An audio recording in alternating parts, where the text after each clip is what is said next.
Um, I want to let you know that the code of conduct for this session is in effect. And Taryn will introduce herself now that we have the recording going. So thank you.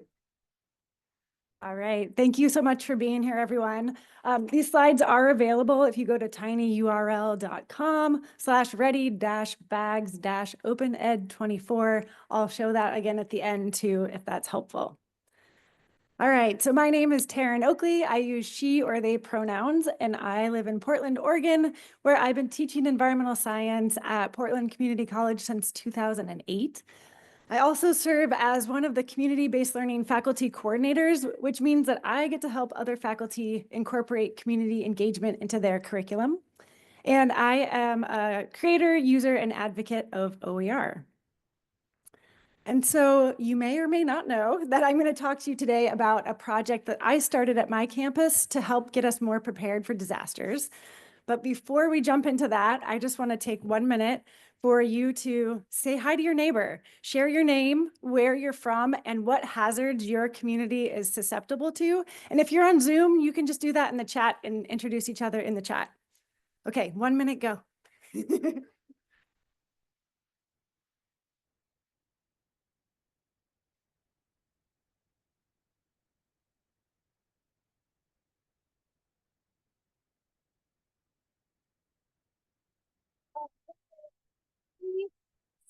Or ready dash bags dash open ed 2024 or sorry, just open ed 24.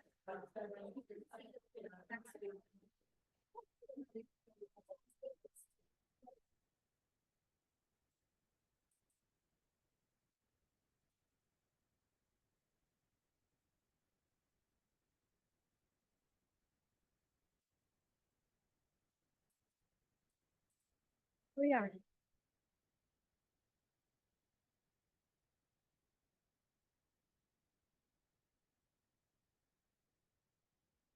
All right. Thank you for being so engaged so early in the morning. I appreciate that. So I just want to have a couple people just shout out and I'll repeat it in the mic so that you don't have to run around, but just share 1 or 2 hazards that came up for folks. Hurricanes. Yeah. Air pollution. How about one more? The big one. Yay. Thanks, Carrie. Online? Oh, yeah. And I saw online a couple people were saying the big one as well. How about share one more? Blizzards, food insecurity. Perfect. Yeah. All Floods right. and storms. Thanks. Yeah. And I also want to just take a moment to acknowledge that Florida just got devastated by a hurricane, this morning. So as you all know, all of our communities have some hazards that we're susceptible to. And as climate change continues, for a lot of us, those hazards are going to get more frequent and more intense. So Portland, Oregon, where I live, is susceptible to many different hazards, but the one that I'm most concerned about is the Cascadia subduction zone. This is a 600-mile-long fault that stretches from British Columbia down to Northern California, and this subduction zone is where we have the Juan de Fuca plate is pushing beneath or subducting beneath the North American plate. And as these plates push past each other, there's friction that causes pressure to build up. And when that pressure releases, it can cause a really large earthquake. So the last large earthquake we had in the Pacific Northwest was about 325 years ago. And scientists have studied tsunami deposits on the coast of Oregon and Washington and have realized that it's about every 400 to 600 years on average that we get a big one. And so they give us a 1 in 3 chance that we'll have another big earthquake in the next 50 years or so. And so they expect that will look similar to the 2011 earthquake in Japan. In the Northwest, we refer to this as simply the big one. And when the big one happens, we will likely lose access to power, water, sewer, cell service. Our roads and airports won't be usable. And so what that means is that Portland as a community will likely need to be self-sufficient for at least a couple of weeks. And where I teach at PCC, most of our students are not prepared for a disaster of this magnitude. PCC is a pretty diverse institution. About 1/3 of our students are there on Pell Grant awards. And because many of our students are coming from historically marginalized communities, a lot of them have gotten left behind with disaster preparedness. And so that was really the drive behind the PCC Ready Bag and Community Resilience Project. Myself and another faculty member had this dream to increase preparedness and awareness at our college. And so we really wanted to have a couple of on-campus events where students could actually get free starter disaster preparedness kits. We called those Ready Bags. And we also wanted to give them information and resources so they knew what to expect when the big one did happen and how they could be best prepared. So quickly, this was a big process, but kind of what we did. First, because we wanted to give students these supplies, we needed money. So we wrote a grant internal to PCC and got funding for those Ready Bags. We knew we wanted students to be participating in every step in the way. And the part I'll talk to you about today is that I had one of my classes create all the materials that went into the Ready Bags. And so we'll get to talk about that in a minute. Also, myself and my partner in this, we're not experts in all this stuff. So at these events, we brought in community partners who could talk about Cascadia subduction zone geology, earthquake preparedness, and community building. We also wanted to make sure that we had inclusive resources. So we looked for resources in different languages, and then we brought our accessible ed team on board to specifically bring resources for disaster preparedness for folks with different types of disabilities. And then we had to promote the events and then host the events. So we had 2 events and we were able to distribute Ready Bags to about 340 PCC students, which was awesome. So we had some goals in planning these events. The first is we just really wanted to get conversations about this started on campus. A lot of students had never even heard of the big one, and you can't be prepared for something that you don't know could happen. We also wanted to increase equity. So by giving these supplies to students who wouldn't otherwise have been able to purchase them. We wanted to prioritize inclusivity, as I mentioned, making sure that these resources were useful to as many people as possible.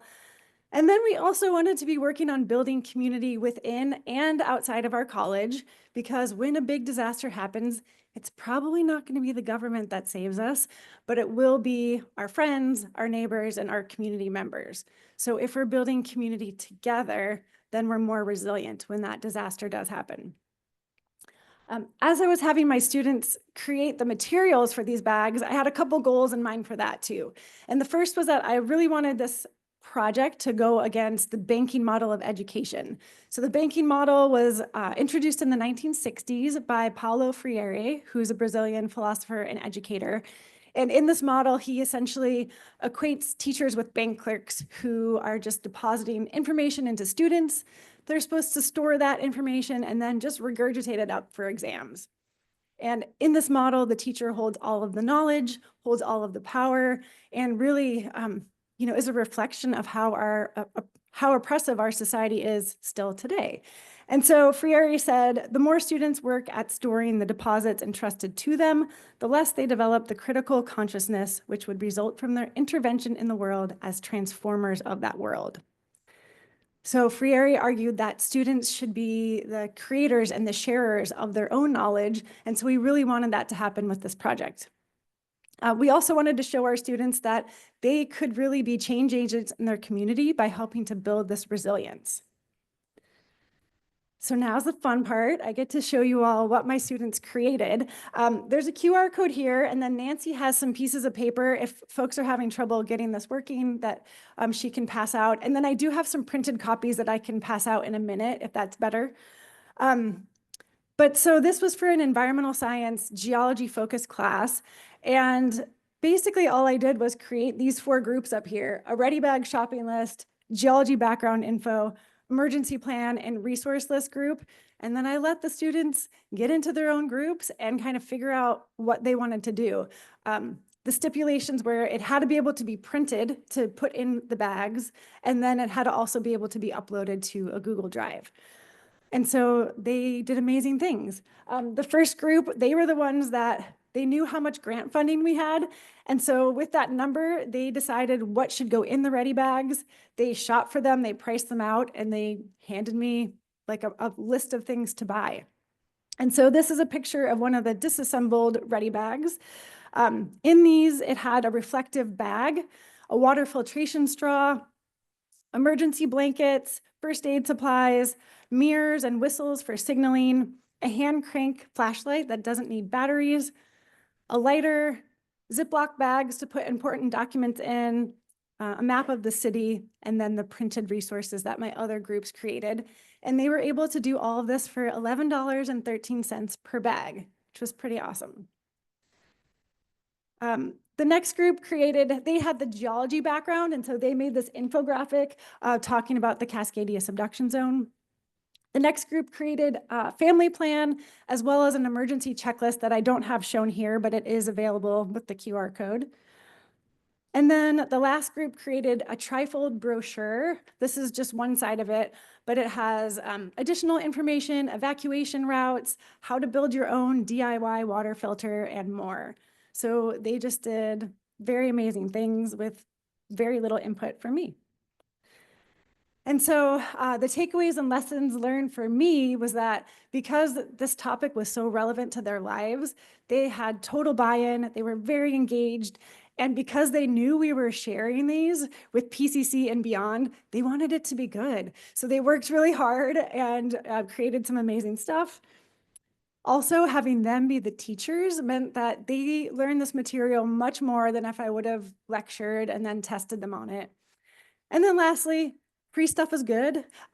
We had a great turnout at our events, and if we weren't giving away free ready bags, it probably would have been less of a good turnout.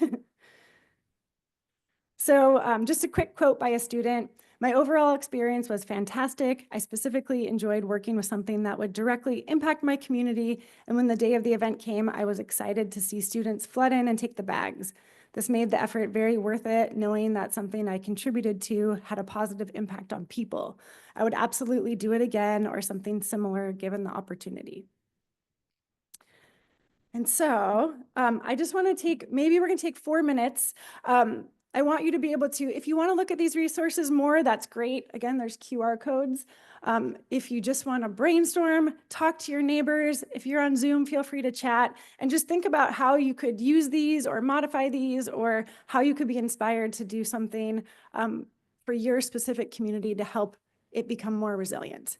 And so we'll check back in a few minutes. If you want a paper copy of this, if you can just raise your hand and I'll bring one by to your group so you can see it printed out. Go.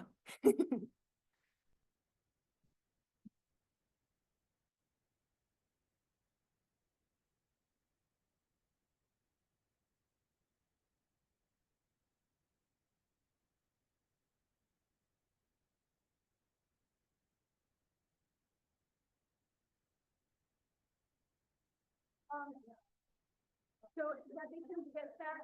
Thank you. Does anyone want to see a picture?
Okay, about 1 minute left.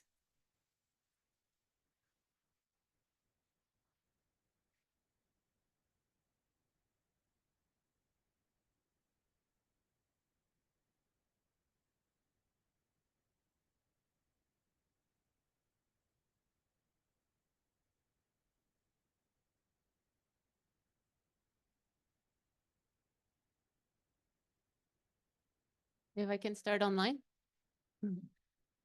Yep. All right. So, definitely something related to keeping people warm and dry. I always see homeless people around that don't have proper protection from the elements, and it's always worse when it's rainy and cold. Super. Yeah, Amy. I think Nancy will bring the mic to you, maybe, I think.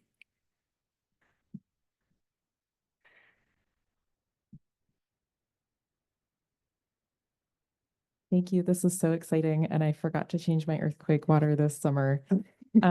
What's next? Well, so should we, let me save that for the end, because I'm actually going to kind of tell you what's next with me. But does anyone want to share out like 1 or 2 things that came up during their conversations? So someone online said, I've been thinking about creating a ready bag for me and my immediate family, but knowing what to include is overwhelming. So it's just nice to have access to a list and resources like this. I look forward Cool. to sharing it with my wider community. Awesome. Peter. In our little group, Bethany said that the power often goes out where they are. So having a resource sort of like this, but related to the power going out would be useful. Right. Yeah, thanks. How about one more I see? Oh. Mhm. We have a lot of school closures. And so I'm going to be involved in the next couple of years in creating emergency labs for the anatomy and physiology series so that they can get their student workload in and be prepared Yay. for the content even during these, because a lot of the school closures have to do with fires and climate change and Right. Yeah, thank you. Okay, so I'm going to keep going. I have a couple more slides and then I want to save time for questions. But this will kind of lead into the question that was already asked. So hopefully you're all thinking of how you could bring this back to your home or institution. And so as you do that, think about what resources or assets you already have access to and who you can collaborate with. Like maybe there's already people doing this work you can link up with. And then lastly, and this was the hardest one for me, is how can you make your idea sustainable? So we got more funding. We're actually doing 2 more Ready Bag events next week.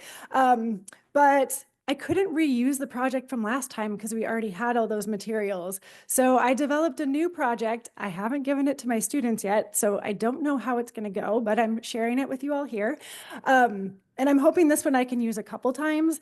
And I'm having my students are going to create, go to this event, they'll build their own Ready Bag, visit the community partner tables and get all this information. And then they're going to create, you can make an 8-page zine out of just one piece of printer paper.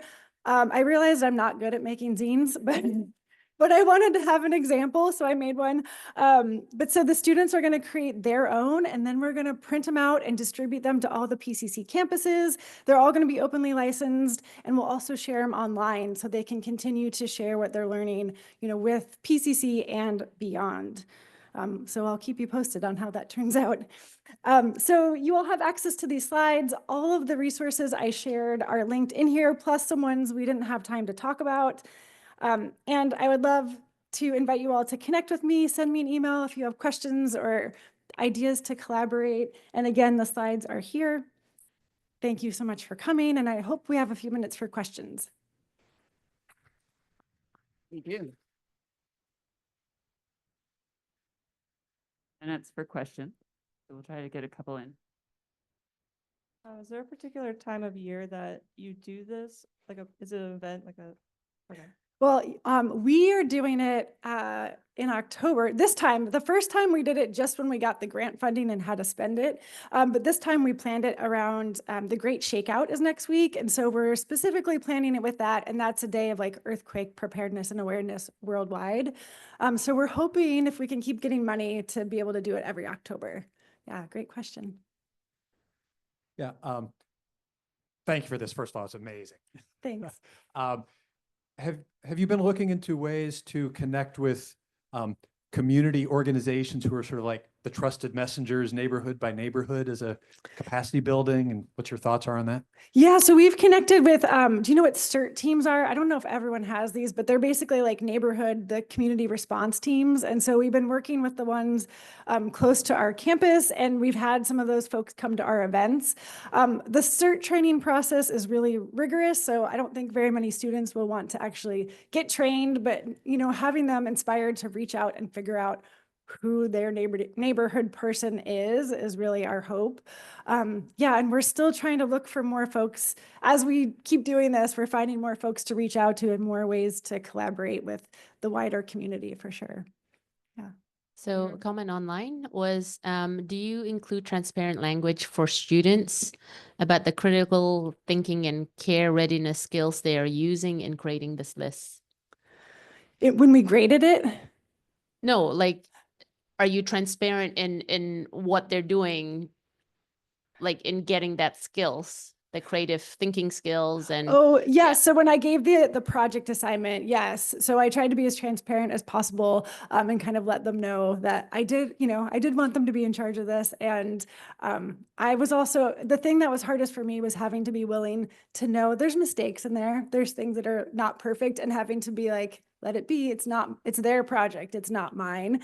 So that was the hardest part for me, but I wanted it to be fully theirs. So yeah. Thank you. If everyone could give a round of applause, and we'll get ready for the next session in this room.